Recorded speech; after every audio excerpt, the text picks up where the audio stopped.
In today's video, I showed a property that ended up receiving 41 offers and selling $700,000 above asking. Let's get to it.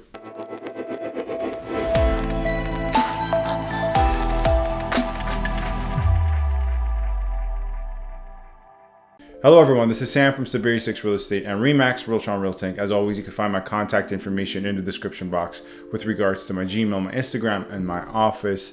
Feel free to get in touch with me with any questions you may have. Lastly, you can subscribe, comment, rate, and review if you wish to do so. It would be a great show of support, but you're not obliged to do so whatsoever. Enough of that. Let's get to the point of today's video, which is a different video than normal. Thus far this year in 2021, as we're approaching the end of the year, I haven't discussed much of my business on this channel. I kind of keep that for Instagram, meaning I don't really discuss what I'm showing to clients, what I've purchased for clients, what I've sold for clients. Of course, when I'm going through market stats, trends, and breaking down buildings, breaking down areas, I do draw on from my personal business, adding the qualitative approach on top of the quantitative approach, and you can see that time and time again in various different videos. But I don't go into much detail with regards to, once again, advertising what I've sold, what I've purchased on this channel. But I thought for this, I would break that pattern, at least for this video, because I found this quite surprising, and perhaps I should not. But I've never quite seen a property sell $700,000 above asking and receive upwards of 41 offers. I've seen properties sell, $300K above asking. I have sold properties $300K above asking. I have seen properties receive upwards of 20 offers. I have sold properties that received upwards of 10 offers, but never quite to this extreme extent that we're going to go through as an example in this video. So let me give you some general background first. The property in question is a property that resides in the Keswick community of Georgina. It has direct lake access.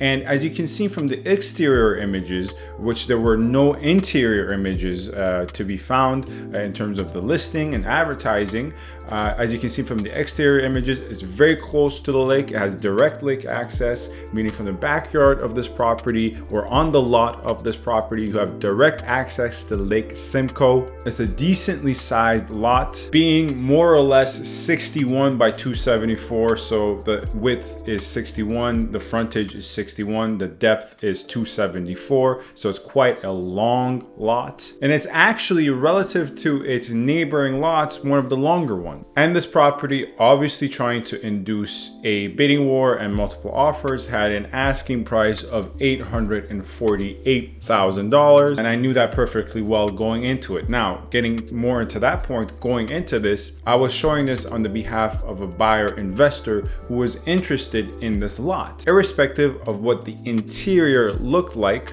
his primary interest was the lot itself, and the secondary interest was the actual structure upon the land. But nonetheless, going into this, there were no pictures of the interior available.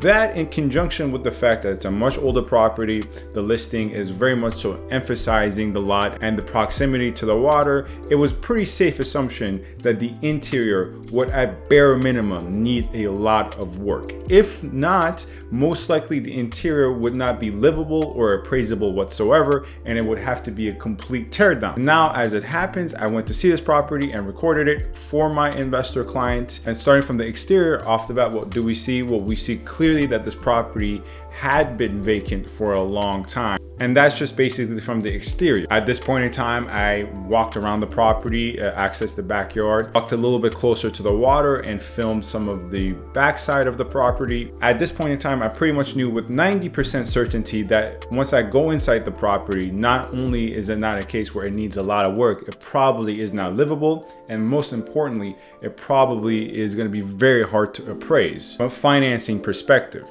And once I entered the property, what do you see? As you can see from the corner of the screen here, it was definitely not livable. It's completely stripped down, no hardwood to speak of, no flooring to speak of, no drywall. All we see is pretty much the frame and some insulation. And here it became obvious that this is a complete teardown, and pretty much the lot is the only thing of value with regards to this real estate. on paper, of course, is a 3-washroom. On paper, it's a 3-bedroom, 1-washroom bungalow, very old property, probably constructed in the 40s or 50s, but clearly that's on paper. In practice, it's a complete teardown, once again, to mention. But nonetheless, I filmed the property. Me and my client discussed the options. This was not the best option for my client, and we decided not to go forward with this because this required far more work and did not fit the portfolio of my client. Although my client was, once again, ready, willing, and able to put in some work into an older property,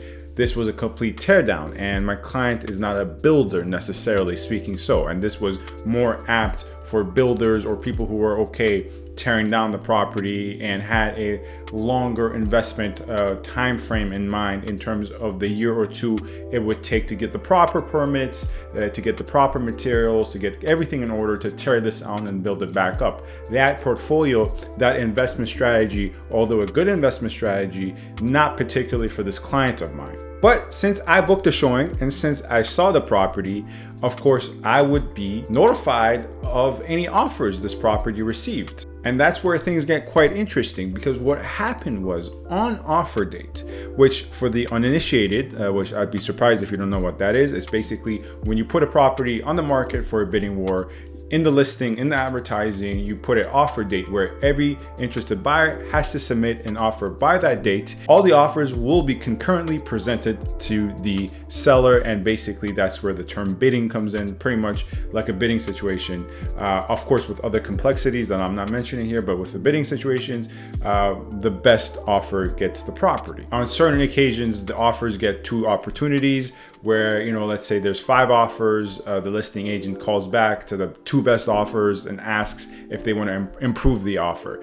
And in most situations, it comes down to 2 key factors, right? Whether the offer is the highest priced offer, so price, and number 2, whether the offer is firm. I mentioned all this to say, and relating it back to the property in question, that sometimes the price is not the most key factor, it's the buyer's financing. Well, here we have a property that ended up receiving 41 offers on offer date. It's crazy, 41 offers. It's easy for us to say that number, but for us to visualize 41 different buyers in a room with 41 offers comes down to 41 offers, even past 15 offers. Surely every offer is firm, and surely most offers are promising a fast and convenient closing for the seller. Thus, ultimately, it comes down to the price, putting aside financing. And particularly for a property of this type, financing is one of the most integral issues, as opposed to a condominium that's even 30 years old, or a detached property that is 50 years old, 60 years old, but the inside has been renovated. Any other property type, yes, financing is important. Financing is most important with a property such as this, where it's not livable in the interior, where the actual structure upon the land is not livable. Meaning getting it mortgage approved and financing approved for this type of property is one of the most difficult tasks. So what did end up happening? Well, the property ended up selling at $1.5 million, $650,000 more than the asking of $848. And when it comes down to a property selling $650,000 more than its asking price, a property of this particular type, where once again, it's purely the lot that you're buying, really, the actual structure is not livable and it's going to be very difficult to appraise, you run the risk of having the deal fall through unless the buyer is buying all cash. So a deal such as this runs the risk of the deal falling through because the bank, if the buyer is depending on a mortgage or even a B lender, let alone forget A lenders, B lenders, might come and say, we can't really appraise this. I mean, the price that this has been purchased at is far above realistic value. We can't even provide any type of mortgage, loan, or financing for this type of property. Of course, there are workarounds if that happens to happen, but those workarounds are always headaches in nature. Now, as to what the potential for this lot is, well, in the current moment in time, properties that are newer in nature, right? So recently constructed within the last 3 to 5 years in this stretch of Keswick by Lake Simcoe with direct lake access, you're looking anywhere around from $2.9 to $3.5 million.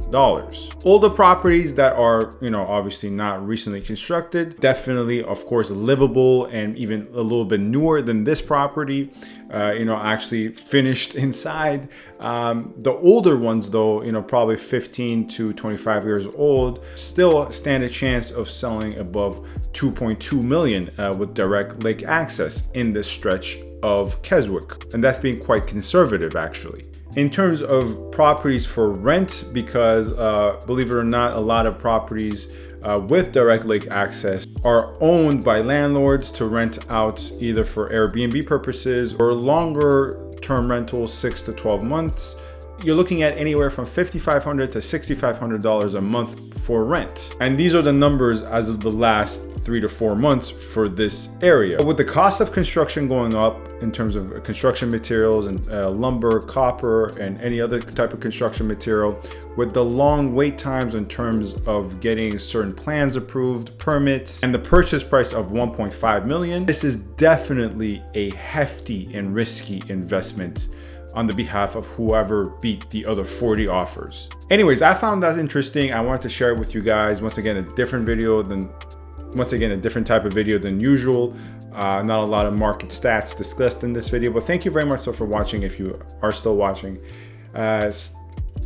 feel free to get in touch with me. My contact information, my contact information in the description box with regards to my Gmail, my Instagram, and my office. Thank you very much for watching. Stay safe and stay tuned. Thank you.